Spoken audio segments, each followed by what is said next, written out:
learn the bass catching secrets of the Bassmaster Tournament Trail Pros. Coming next on the Bassmasters, right here on TNN Outdoors. Successful tournament bass fishing, for the most part, is a game of adjustments.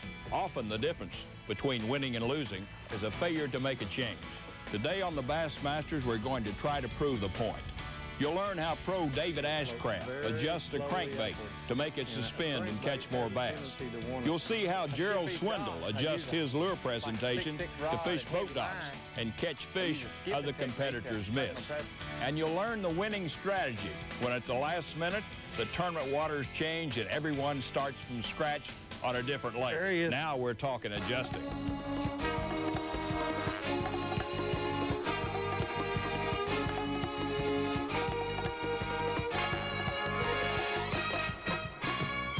For the Bassmaster Virginia Invitational, 330 pros welcomed the chance to get back on Kerr Reservoir's bass-rich waters. Most had a good pre-practice on the lake known as Bugs Island near South Hill, Virginia. But Hurricane Fran ripped up the East Coast, and the best-laid bassin plans went down the drain. With flood conditions on John H. Kerr, BASS tournament officials had to change the fishing waters. To everyone's surprise, the Virginia Invitational has moved downstream. We're on Lake Gaston at Eaton's Ferry Marina. Out on the lake is our special field reporter, Tim Miller. What's the story out there, Tim? Bob, it's in about the condition you'd expect for an area that got a direct hit from a Category 3 hurricane. Cleanup is still continuing all over the lake. Yesterday, I went up to Bugs Island to check out the flooding situation up there, and it's ironic because the surface color is as good a watercolor as you'd ever want to see. It just looks fishy all over the lake. But the water coming out of the dam is like chocolate milk, and of course, that's what's coming into Gaston. So even though the Corps of Engineers is maintaining a constant lake level here, the lake is quite muddy compared to what it normally would be. Gerald Beck lives in Lexington, North Carolina, about 2.5 hours from here, and has fished tournaments on Gaston for over 10 years. Here's what he has to say about the conditions. I mean, the river system that I like to fish so much is just real dirty. You can't see a spinnerbait even 2 or 3 inches under the water, so normally I fish 12 to 15 foot deep on this lake, and I just ruled it all out and just made up my mind that I was going to stay shallow. There are actually flats that run out into the lake. They're real shallow, probably under normal conditions, 5 to 6 foot deep is maximum depth that I'm fishing. And now the grass has grown over a lot of the big, huge stumps that I know where's at. And I think those fish are relating to the stumps, but yet the grass has got them covered up, but I still think that's the reason the fish are in there. And there's a lot of people that's fishing this tournament for the first time that don't know where these stumpy areas are at. And I think I've got an advantage. Gerald Beck's strategy for fishing muddy water is to move and fish shallow. Is that the answer? We'll find out. Stay tuned. I'm Bob Cobb. The Bassmasters will be right back in a moment.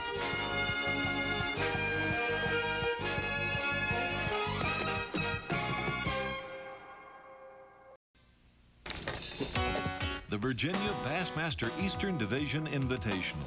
3 days of rod and reel competition with $191,000 on the line. It's one of 15 qualifying events on the Bass Angler Sportsman Society's $4 million tournament trail, leading up to the Bassmasters Classic World Championship in August. The time here is late September, a time of change. Fall is coming to the Roanoke River Valley along the Virginia-North Carolina border. The season of transition, when bass change their habits and haunts from summer patterns to the venues of autumn. For the 300-plus anglers entered in the Virginia Invitational, the switch of the seasons is no reason to fret, but there are problems. This is Lake Gaston, not Bugs Island Lake, where the tournament originally was scheduled. Flood conditions close the ramps on the big lake upstream, where the water level is still 10 feet above normal. Gaston is a stranger to many of these anglers. Most had never fished here till the practice period 3 days ago. However, former world champion David Fritz of Lexington, North Carolina knows Gaston's 20,000 acres well. But under these conditions, any advantage may be limited. You know, right now, I feel like the bite is pretty much a luck bite. Fish aren't normally where they are, and where they normally are, it's so dirty that you can't fish. So, I don't know, we're just going to go out there and go fishing and see what happens and hope we can bring it by one. I don't know if that's... Normally, I like to fish deeper, Carolina rig and crankbait type patterns, and in muddy water, I tend to shy away from that and go shallower. So I'm really just going down the bank flipping with a jig and throwing a spinnerbait. Tournament tip number 1 for muddy water conditions: fish shallow. Why not fish the clearest water? There is a little clear water in a couple of the creeks if you really look, but I think about all 300 contestants have found it. So that pretty much eliminates a lot of it. Tournament tip number 2, dare to be different. Listen to David Ashcraft's strategy. There's a lot of people that were beating the banks, and I just decided I wasn't going to do that, so I went out and found some deep water stuff that's still got a lot of fish on it, and they're big ones. And that's what I'm doing, is I'm fishing really deep in the muddy water. Tournament tip number 3, skip the stuff others fish. Here's how Gerald Swindle fishes a boat dock by skipping a jig. I skip these docks. I use like a 6'6" rod and heavy line. I use a skipping technique to make my presentation up under the dock. I try to key on areas under the dock that I feel like other anglers can't reach. It would be to my advantage to throw where a fish has never seen a bait, so when I cast, I keep my rod tip low. I use a lot of roll wrist action, place the bait on the water and let it guide itself up under the dock, which a lot of the anglers do it. It's nothing new. A lot of them use spin cast reels, though, to get the bait under there, and what that does, I feel like, as it goes through the shallow, the bait's moving so fast. In this colored water, the water's so shallow, I really feel like he hears that bait going across the top of the water before he ever finds where it's going to land. Most of my bites come immediately after the bait reaches the bottom. It's something we do at home. I love to skip docks. Those 7-pounders under there can be interesting. Yeah, if them kids but the way I see it, on some of these docks, in the creeks, you have grass growing all around the outside that can't grow in the shade. So what you get is you get a grassy area, and then you get a clean place. Those fish just patrol that clean area on the inside of that shadow, and as the bait's moving in and out of the grass on the outside up here, they get them. So what you're doing is you're skipping in the area where there's nothing, which is, you know, opposite of bass fishing sometimes, is skipping into the cover. You're skipping into nothing and swimming it out. That's why the fish are real aggressive in there. There's nothing in there. You're not working it through nothing. The only thing they see is your bait coming through. Tournament tip number 4, key on the strike zone, the center of the biggest shadow. There are more tournament trail tips and tactics coming up on the Bassmaster. Thank you, Lord. But right now, a tip of the hat to Ray Scott's Casting Kit of the Week, presented by Zebco and Rubbermaid. William Lee of Sanamont, Louisiana is our special casting kit of the week. William made it all the way through the local, state, and national semifinal competition to reach the Casting Kids Championship in Birmingham, Alabama. As a 7 to 10-year-old Central Division representative, William had to win a 4-way fish-off in the national semifinals round. A flip, pitch, and casting competition. He's one of the best 10-year-olds around. He wants to be a pro baseball player or a doctor. Here's a big Bassmaster salute for our Casting Kit of the Week, William Lee of Louisiana. Even if you don't win a nickel in a Bassmaster Tournament Trail event, the experience is worth the entry fee. Got him. Good one. At Bass Angler Sportsman Society tournaments, the proof is in the creel. Everyone faces the same conditions. Then it's a case of making the right decisions, the right lure presentations, and putting together a bass-catching pattern. Thank you, Lord. A tournament like the Bassmaster Virginia Invitational is a case in point. As in the early days of the Bassmasters Classic, no one had advanced knowledge of the lake location. From the get-go, every angler has had to figure out the situation and the bass here on Lake Gaston. Think of this tournament as a funnel of opportunity. Pour in all the tips and tactics being tried and used, and what drips out at the final weigh-in will be pure bassin know-how on how to fish a strange lake with rising muddy water conditions. And you won't keep. Ricky Deal of Alabama is another rising young pro on the Bassmaster Tournament Trail. Here's his strategy. When it gets tough for me on a strange lake and I got something to throw a jig by, I'm gonna throw a jig by. It's a confidence bait. I knew there were quality fish in the lake from talking to people. I hadn't caught any doing what I had been doing as far as topwater or Carolina rig. You know, at 1 o'clock yesterday when I didn't have a fish, I figured the best thing for me to do is try and get 1 or 2 good bites, you know, to stay in the hunt. And fortunately, I got 3 big bites and 1 keeper bite. I'm just fishing a 3/8 ounce lunker lure jig with a V&M crawl, and I'm just trying to set it up in the real tight places, and then I'm just popping it out once or twice, and then I'm out of there. Most of the time right now, it's just, usually they're always hitting it on the fall. Did you make note of Ricky's tips? Tournament tip number 5, have faith in your confidence bait. And number 6, concentrate, be a line watcher. Tournament bass fishing, a game of adjustments. It's also a contest of emotions. Gerald Beck knows the thrill. And wait, we got a new leader, people. 20 pounds and 8 ounces. Let's give him a good hand. Boom.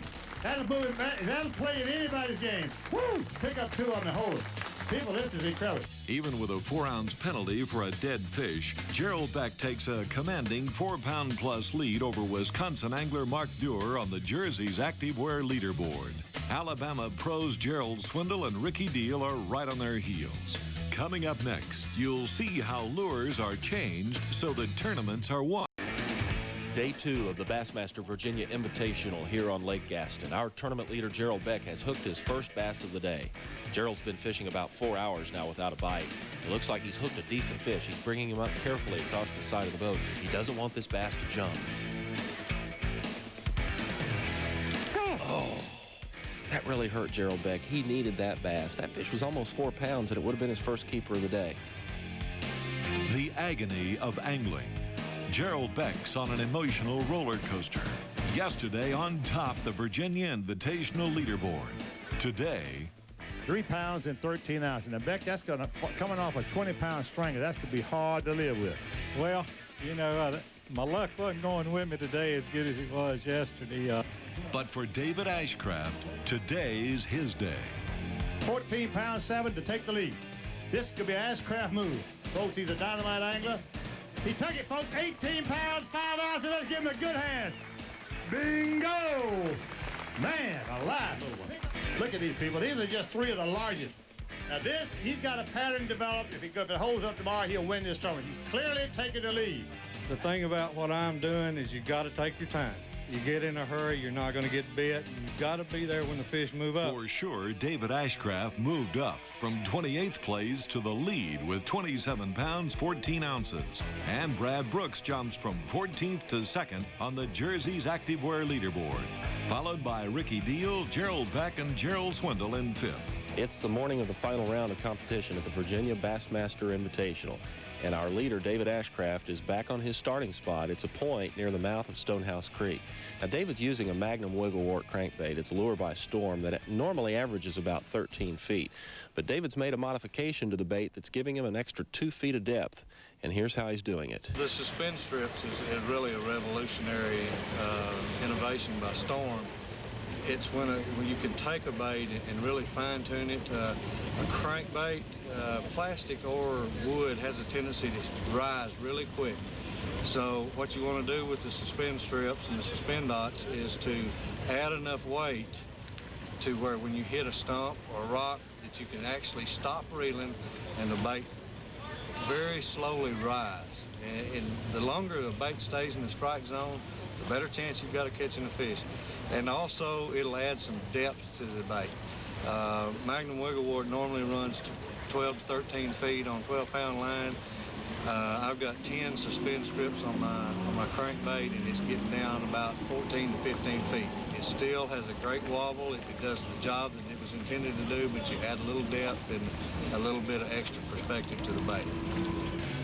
There's a weed bed runs down through here in 10 feet of water. And there's a point runs off this boathouse, runs back out toward the main lake.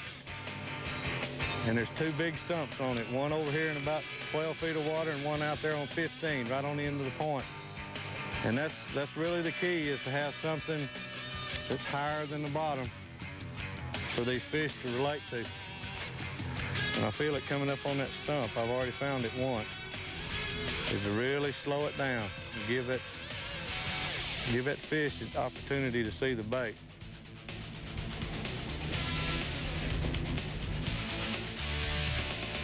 There he is.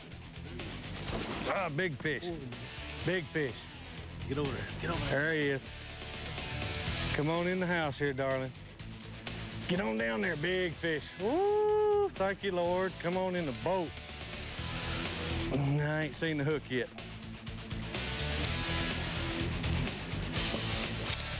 Just don't want her to come up. Get on down there. Get on down there. Get on down there. Yeah, it's down in her throat.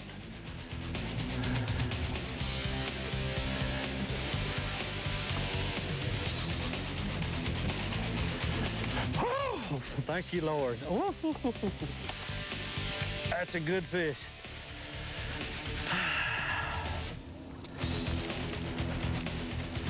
Boy, she had swallowed it. Nice 3-pounder. David Ashcraft is on the pro staff of Storm Lures, and they're, of course, primarily a hard plastics manufacturer. So David spent a lot of time learning just the right technique to present a crankbait to the bass. You just have to experiment with the suspend strips as to how much you put on them. And the first place I start is at the bill, I want to get the bill pointed downwards. After I put 5 or 6 on, I usually start with about 4, and then I'll make a cast and see if the bait floats up too fast. If it floats up too fast, I start adding them to the rear, and also you want to add them to the rear to make the bait set level. If you put too many on the nose of the bait, it'll set just like this, and it's unnatural to a fish. So you want to add the strips to the back so that bait, when it hits that stump or limb, it sits just like this. It has actual neutral buoyancy or floats very slowly upward. And a crankbait has a tendency to want to float backwards. And that's because of this diving bill causes friction on the water. It doesn't let it rise straight up. It'll actually go backwards. So you want to add just enough weight to make it rise slowly or suspend perfectly over a piece of cover. And it's very critical that you know just exactly what type of bait you're using. Many different manufacturers have different wall thicknesses, different weight baits, different buoyancies. So you can't just go putting suspend dots or suspend strips on a bait and expect it to work. You've got to experiment. There he is. Whoa, that's a big one. That's a huge fish. That's the one I need. I'm not gonna rush him. It is pulling dude. Boy, she's fixing to take off and run. No, she get down, get down, get down, get down. Get down. All right, she's about ready. Oh, get down. She's about ready. She's ready, JR. She got a good hook. Oh, thank you, Lord. Thank you. Here comes our leader from yesterday, Mr. David Ashcraft of Arkansas. He had 27 pounds and 14 ounces. You got to have 6 pounds and 3 ounces to reclaim the lead. He did it 10 pounds, 9 pounds, 4 ounces, 9 pounds, 4 ounces. Incredible. Hold him up. This is what it's about. That's what it's about. First time he's ever won a tournament from Bismarck, Arkansas. Incredible angler. He's fishing the Classic, but this is the first time he's had a kill. First win on the Invitational Circuit or any one of our tournaments. I caught my fish, believe it or not, 12 to 15 foot deep. That is incredible. Almost all the guys that reported shallow water bass, and here you are using your head, moved out. Why didn't other people do that? Muddy water scares fishermen as far as trying to fish deeper. But one of the things I've tried to tell people the last couple of days, you haven't had any major fronts to change the location of the fish. We're still in the summertime hot water pattern. The only thing that's happened is muddy water, and essentially what it's done is give them cloud cover. And the fish down the lake where I was fishing usually live their lives in the summertime probably 25 to 30 foot deep. They just moved up and they're living about 20 to 22 now and moving up on these little ledges and points 12 to 15 foot deep. Yeah, it's down in her throat. Right now, it's time for the Pros Pointer, the tournament champion's winning tip. Brought to you by Wrangler Rugged Wear. Geared for the outdoors. Thank you. With the new suspend strip from Storm, you can actually make a bait suspend by a piece of structure, whether it's a stump or a rock. And what you want to do is make a long cast, start cranking your bait till you feel it make contact with the bottom. You got to have that bait working the bottom at all times. It's got to be touching something. And when you feel something like a stump or a rock, like that right there, you really want to slow down and crawl the bait up to it, and then actually stop the bait when you hit the piece of cover that you're fishing, and let the fish hit it. It stays right there on the strike zone for a long time, but you can still cover a lot of water with it, whereas with a worm or a jig, you've got to work a whole lot more water, a lot slower to find that piece of cover. Suspend strips, another way to catch bass. And thanks, David, for proving our point that successful bass fishing is a game of adjustment. Next week, the Bassmasters follow the tournament trail to Charles County, Maryland. The top 100 BASS pros and amateurs fish the Potomac River. You'll be amazed at the number of 5 bass limits. For the Bassmasters, I'm Bob Cobb. See you all right here next week on TNN Outdoors. The Bassmasters has been brought to you by Ranger Boats, still building legends one at a time. Zebco Quantum, the top names in fishing.